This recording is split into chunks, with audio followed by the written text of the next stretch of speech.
I think that people in general just want to ignore the problem. I think most of them are so concerned with their own lives that they don't want to be concerned with these other problems like the mentally ill. So therefore, the support for the mentally ill is not as great as it could be in terms of facilities, treatment, and rehabilitation.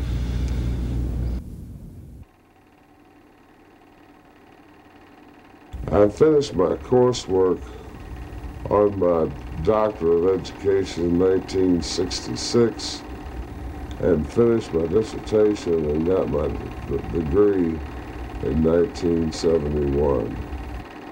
In 1979, I was the director of Advanced Training Systems for the Air Force.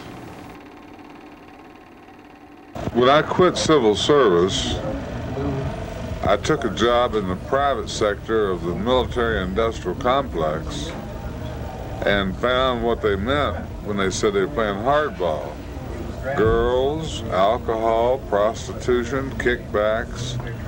It made me sick.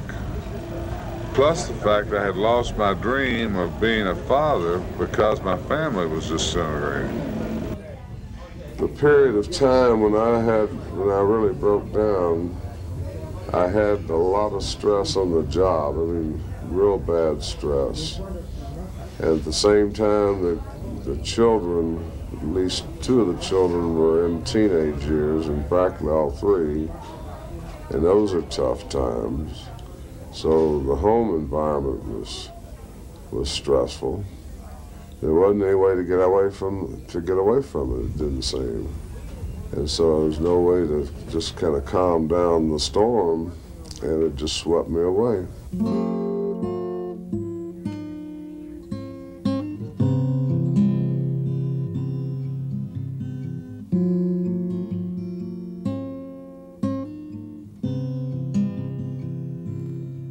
While I still had my job and my family, I needed to get help, but I was too afraid and too ashamed.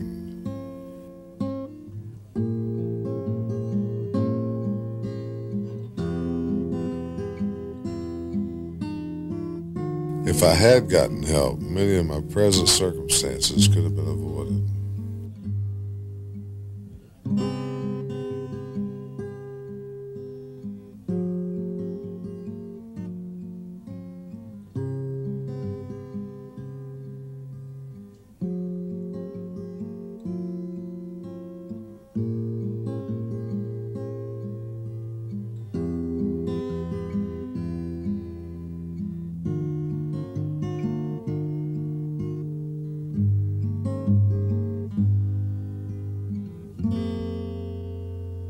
When I feel good and my mind is thinking straight, I look at my illness and the way I am, and I think how miserable it is.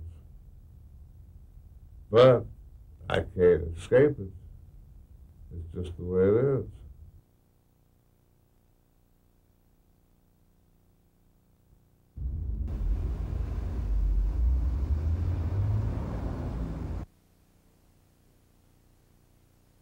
The thing that's kept me from killing myself,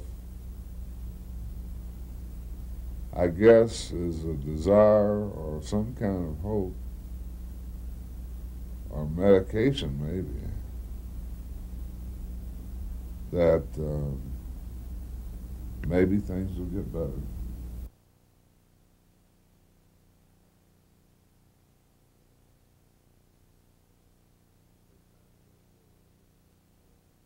Sometimes I feel like I'd be better off dead than have to live with it, my illness. I come to the garden alone.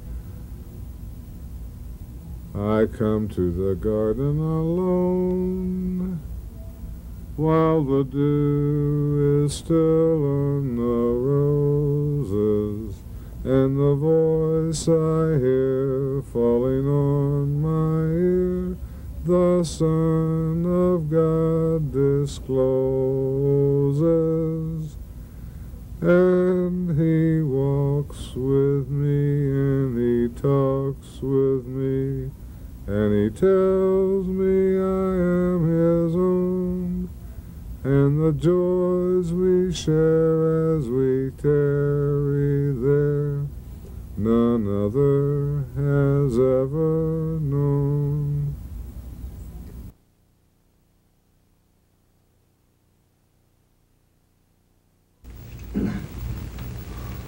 So when I was worried about William going out to California, and I knew he was there, I thought, okay, what I had written a card, but I didn't know the address, and it seemed like I wasn't supposed to. People didn't seem to want to give me the address, so I thought they must want me to do something else. And I thought, well, sure, Dickey's a merchant marine, the American Psychological Association, Eric Hoffer, I heard Eric Hoffer there. Eric Hoffer is a longshoreman, L.A., longshoreman, California, Dickey, Long, what a name, Dickey Long, Richard. And so I thought, hell yes, transportation system, the ship, the boats on the Mississippi, the railroad trains. Like that old boy I told you, he called me Chief Walking Eagle. He's a railroad engineer. Well, my family has a history in the railroad. A lot of families have history that goes back in the railroad. But you're talking about railroads, waterways, ocean, trucks. Oh shit!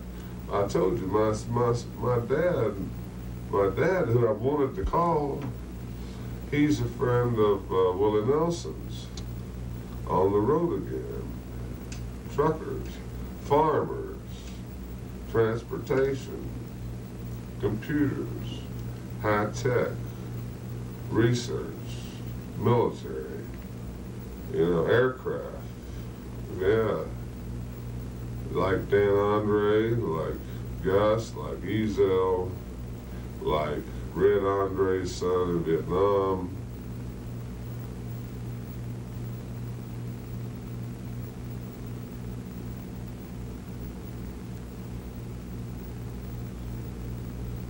Spoon and the dish ran away with the spoon. I'm not going to say that. Don't like that.